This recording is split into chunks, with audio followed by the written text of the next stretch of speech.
నీకు 15 అని చెప్పారు తప్పితే అది ఆచరణ శూన్యం. ప్రభుత్వ పాఠశాలను పట్టించుకునే నాదులు లేడు. మళ్ళీ యథారాజా తథాప్రజ రెడ్డిచ్చి మొదలలాగా ఉంది ప్రభుత్వ పాఠశాలలో చదువు. గత ప్రభుత్వంలో ఎలా ఉంది ప్రభుత్వ పాఠశాల? ఒక విధంగా చెప్పాలంటే విద్యా వ్యవస్థ అప్పుడే బాగుందండి. గత ప్రభుత్వంలో విద్యా ఆరోగ్యం మీద శ్రద్ధ ఎక్కువ పెట్టారు. చాలా బాగుంది అప్పుడు. అంటే నేను నా పిల్లలని చదువుకోవట్లేదు, బట్ నేను కొద్దిగా స్కూళ్ళ చుట్టూ తిరిగి ఆ వ్యవస్థను ఎలా ఉంది ఏంటి అని పరిశీలించిన వాడిని. విద్యా వ్యవస్థ అయితే ఇప్పుడు కొద్దిగా అధ్వానంగానే ఉంది. టీచర్లు కూడా అంత శ్రద్ధగా పాఠాలు చెప్పే పరిస్థితి లేదు. అప్పుడు వాళ్ళు టీచర్లు ఏంటంటే పాఠాలు చెప్పించారు కాబట్టి వాళ్ళు ఓడించారు టీచర్లు.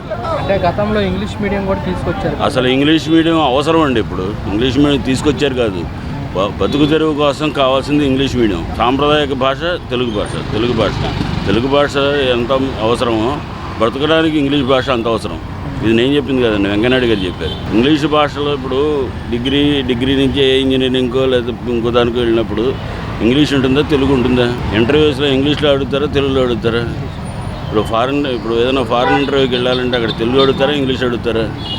మరి ఇప్పుడు ఆ మాత్రం కామన్ సెన్స్ లేకుండా ఇంగ్లీష్ భాష దాన్ని పెంచారు, దీన్ని తగ్గించారనే ఒక పిచ్చి ఆలోచనలతో పిచ్చి భ్రమతో పిచ్చి మాటలు మాట్లాడుతుంటే అలాగే విద్యార్థులకు కావాల్సింది నేటి కాలమాన పరిస్థితుల ప్రకారం విద్యార్థులకు కావాల్సింది వాళ్ళు బ్రతకడానికి, భవిష్యత్తులో వాళ్ళు దేశానికి ఉపయోగపడటానికి కావాలి.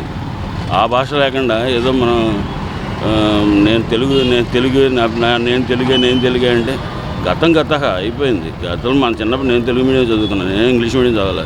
కానీ నాలాగా ఉండాలి నా పిల్లలంటే అలాగే. నా మనవాడు ఇంగ్లీష్ మీడియం చదువుతున్నాడు. ఈ తర్వాత ప్రభుత్వ పాఠశాలలో సెంట్రల్ సిలబస్ని ఇంప్లిమెంట్ చేశారు జగన్ గారు. అది చాలా మంచిది.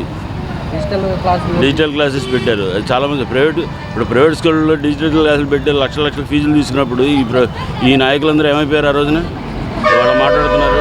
ఆ రోజున డిజిటల్ క్లాసులు పెట్టారు, స్కూల్ నాశనం చేశారని. ఈ నాయకులందరూ ఆ రోజున నిద్రపోయారా? జగన్మోహన్ రెడ్డి ఇంగ్లీష్ మీడియంలో రాగలిగారు కాబట్టి ఐక్యరాజ్యసమితి వరకు వెళ్ళగలిగారు పిల్లలు. ఏది పంచాయతీ మన జడ్పీ స్కూల్ స్టూడెంట్స్ ఏనాడన్నా ఈ చరిత్రలో ఏనాడన్నా అక్కడ దాకా వెళ్ళారా? మరి ఇంకెక్కడుంది? నేనేదో వ్యవస్థ బాగు చేస్తున్నా అంటే వ్యవస్థ నాశనం చేస్తున్నారు ఇప్పుడున్న పాలకులు మాత్రం. కేవలం వాళ్ళ స్వార్థం కోసం, వాళ్ళ స్వలాభం కోసం మాత్రమే ఈ పిచ్చి పథకాలు ప్రవేశపెట్టారు. వాటిని అమలు చేయలేరు కూడా. గతంలో జగన్ గారు 2014 అనుకుంటా జగన్ గారు ప్రభుత్వం వచ్చినప్పుడు, అంటే మన చంద్రబాబు నాయుడు గారు ఓడిపోయింది 2019లో ఎంత 100 కోట్లు ఇచ్చి ఖజానా ఇచ్చారు. ఆ రోజున ఆనాటి ఆర్థిక మంత్రి యనమల రామకృష్ణ గారు 100 కోట్లే ఉంది ఖజానాలో, వీళ్ళు గవర్నమెంట్ నడపలేరు, చేతులు ఎత్తేస్తారు, వీళ్ళ చేత కదన్నారు. మరి అదే టైంలో కరోనా వచ్చింది. కరోనాలో డీబీడీలు చేశారు, డైరెక్ట్ బెనిఫిట్ ట్రాన్స్ఫర్లు. అందరూ హ్యాపీగా ఉన్నారు. జిఎస్టీ ఎక్కడ తగ్గల? 2 సంవత్సరాలు కరోనాలో కూడా జిఎస్టీ తగ్గలేదు. గవర్నమెంట్కి రెవెన్యూ వచ్చింది. ఇవాళ జిఎస్టీ తగ్గింది. 7,500 కోట్లు జిఎస్టీ తగ్గింది. 7,500 కోట్లు జగన్ గారు దిగేటప్పుడు 7,500 కోట్లు మిగులు బడ్జెట్తో ఇచ్చారు. అంటే ఖజానాలో 7,500 కోట్లు ఇచ్చారు. నేను పథకాలు నడపలేనంటే చేతకంతనం కాక ఆయన సమర్థత ఏముంది? ఇంకా జగన్మోహన్ రెడ్డి ప్రజలకు పథకాలు ఇచ్చేసి ఖజానా మొత్తం ఖాళీ చేశాడు. 7,500 కోట్లు ఇచ్చినప్పుడు ఆయన 100 కోట్లు ఇచ్చినప్పుడు ఏమనాలి? ఇప్పుడు 7,500 కోట్లు ఇచ్చారు ఖజానాలో. ఎవరు సమర్థులు? ఎవరు సమర్థత? కొన్ని పిచ్చి కబులు చెప్పేవాడు సమర్థులా? 7,500 కోట్లు ఖజానా 100 కోట్లు ఖజానా ఇచ్చి నువ్వు వదిలినప్పుడు నువ్వు నిన్నేమనాలి? ఇప్పుడు 7,500 కోట్లు ఇచ్చినప్పుడు జగన్ గారిని సమర్థుడు అనాలా అసమర్థుడు అనాలి? 7,500 కోట్లు ఇచ్చినవాడే సమర్థుడు, 100 కోట్లు ఇచ్చినవాడు సమర్థులు కాదండి. అంటే ప్రజలు మొత్తం అర్థం చేసుకోవాలి, ఇప్పట్లో అమలు చేయలేము, భయం వేస్తున్నాం. ప్రజలు మొత్తం పథకాలు ఇప్పట్లో అమలు చేయలేము, అర్థం చేసుకోవాలి రాష్ట్ర ప్రజలు మొత్తం. ఎందుకు అమలు చేయలేరు?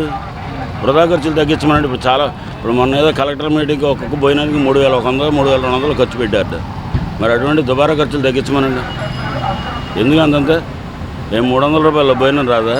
ఏం సామాన్యుడు తినేది భోజనం తను తినలేరా ఏంటి? వాళ్ళు ఏమన్నా దేవదూతలా పైనుంచి దిగి వచ్చారా? భగవంతుడు సృష్టి వీళ్ళందరూ ఏమన్నా ఎక్కడి నుంచి ఎక్కడికి పోతుంది రాష్ట్రం ఎక్కడికి తీసుకెడదామని. ఇవాళ ఎక్కడ చూసినా పోలీసులు కొద్దిగా ఎవరన్నా మాట్లాడితే సంపద సృష్టి అంటారు. ఏంటంటే ఇవాళ ఎక్కడ పడితే అక్కడ బళ్ళు ఆపేస్తున్నారు, ఎక్కడ పడితే అక్కడ చలానా ఇస్తున్నారు. వెయ్యొచ్చు, తప్పులేదు, వెయ్యాలి కూడా, ఎందుకంటే ఒక కంట్రోల్ ఉంటుంది. కానీ దానికి ఒక అంతుపొంతు లేకుండా ఉంది, దానికి ఒక నిబద్ధత లేకుండా ఉంది, దానికి ఒక కార్యాచరణ కరెక్ట్గా లేదు. ఇష్టం వచ్చినట్టు చేస్తున్నారు. అదేమంటే సంపద సృష్టి చేస్తున్నాం అంటున్నారు. వాళ్ళే అంటున్నారు, ఎవరైతే చేస్తున్నారో వాళ్ళే మా ప్రభుత్వం చెప్పింది సంపద సృష్టి చేస్తున్నాం అన్నారు. అంటే నీ ప్రభుత్వం ఇటువంటి రాంగ్ గైడ్ చేస్తుందా? ప్రజల జేబులు లూటీ చేయమని చెప్పిందా ప్రభుత్వ పాలకులు?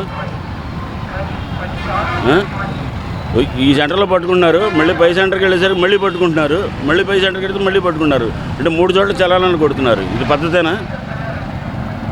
పేదవాళ్ళని ధనికులు చేస్తామంటున్నారు కదా. పేదవాళ్ళ ధనికులు అక్కడ బెకార్లు అవుతున్నారు. పేదవాళ్ళు ఇలా జేబులు కొడితే బెకార్లు అవరా? ఎవరిని ధనికులు చేశారు చెప్పండి? ఇప్పటివరకు 7 నెలలు అయింది. ఎవరన్నా నేను ధనికున్నాను అనేవాడు ఎవడన్నా ఉన్నాడు? ఒక్క పేదవాడిని చూపించండి. అన్నీ తెలుసు కదా, మీరు బాగా తెలుసు కదా.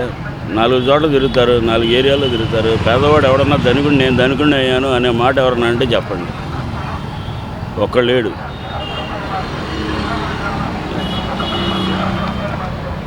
కూటమి పరిపాలన ఎలా ఉంది?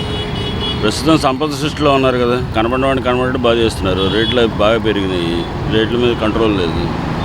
ఎప్పుడు ఏం చేస్తారో తెలియదు, భయం వేస్తుంది. ఏదైనా అంటేనేమో ఏమన్నా అంటారేమో అని ప్రజలు భయపడుతున్నారు. తిరగబడే పరిస్థితి లేదు, అలానే అణిచిపెట్టుకునే పరిస్థితి లేదు. ఏదో రోజున ప్రజల్లో మాత్రం మార్పు గ్యారంటీ వస్తుంది. ఇది 6 హామీలు అమలు లేవు, ఏది లేదు అసలు. ఒకటనే ఉంది, ఏ పథకం కూడా అమలులో లేదు. పింఛన్లు చాలా వరకు తీసేస్తున్నారట. పవన్ కళ్యాణ్ గారు ప్రశ్నిస్తా అన్నాడు, ప్రశ్నించే పరిస్థితి లేదు. ఇంకా ప్రజలు ప్రశ్నిస్తున్నాడు తప్పితే ఆయన ప్రభుత్వంలో ప్రశ్నలు ఏమి లేవు. అంటే అనర్హత పింఛన్లే మేము ఇచ్చేస్తున్నాం అంటారు కదా. అనర్హత పింఛన్లు అనేవి ఆల్రెడీ తీశారండి, జగన్ టైంలోనే తీశారు అనర్హత పింఛన్లు. ఇప్పుడు కావాలని పార్టీ కార్యకర్తల కోసం ఉన్నవాళ్ళని ఇబ్బంది పెడుతుంటే కొద్దిగా ఇబ్బందిగా ఉంది. ఎందుకంటే వికలాంగులకి కూడా తీసేశారు. అదేమంటే మీకు అప్పుడు వచ్చింది కదా అని కొన్ని ప్రత్యక్షంగా నాకు తెలుసు. అంటే గత వైసీపీ ప్రభుత్వంలోనే అనర్హత పింఛన్లు చాలా తీసేశారు. అప్పుడే తీసేశారు. సగం జగన్ ప్రభుత్వం దెబ్బతినడానికి కారణం అదే, అనర్హత పింఛన్లే. ఆ పింఛన్లు తీయడమే. తర్వాత పథకాలు ఏవీ లేవు పిల్లలకి. ఇప్పుడు అమ్మఒడి కానీ విద్యాదీవెన కానీ ఏవీ లేవు.